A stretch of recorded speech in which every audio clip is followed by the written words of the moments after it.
peux te présenter? Je suis un salarié pauvre qui me croit propriétaire, un ignorant mystifié qui me croit instruit, et un mort qui croit voter. J'ai perdu le peu que j'avais et gagné ce dont personne ne voulait. Je collectionne les misères et les humiliations de tous les systèmes d'exploitation du passé. Je ressemble beaucoup à l'esclave car je suis parqué en masse et à l'étroit dans une mauvaise bâtisse, malsaine et lugubre.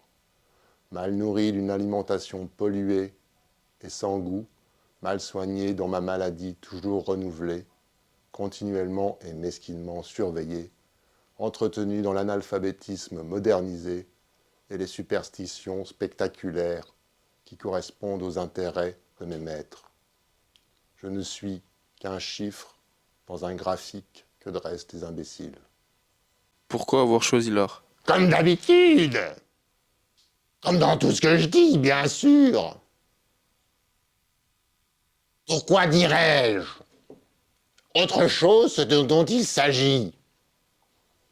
Justement, dans tout ce qu'il est dit de l'inconscient, à savoir que le langage, ça ne donne jamais que des choses qui ont que 3, 4, 5, 10 sens.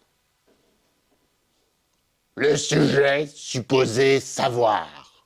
Est-ce que tu peux nous parler de ton style? Mon œuvre picturale est une grande catastrophe, parce que je considère que tous les peintres modernes sont englobés dans cette grande décadence qui caractérise nos jours.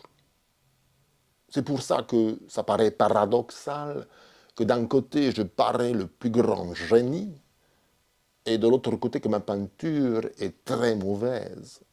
Mais il n'y a aucune contradiction. Et considérant déjà que toute la peinture contemporaine est un désastre, maintenant quand je compare mon œuvre à celle de Raphaël et de Leonardo, alors évidemment je deviens très humble. Quelles sont tes qualités? Et savez-vous au juste ce que c'est que la cruauté? Sixièmement. Comment ça? Non. Je ne le sais pas. Septièmement. La cruauté, c'est extirpé par le sang et jusqu'au sang. Dieu. Et le hasard bestial de l'animalité inconsciente de l'homme, partout où on peut la rencontrer.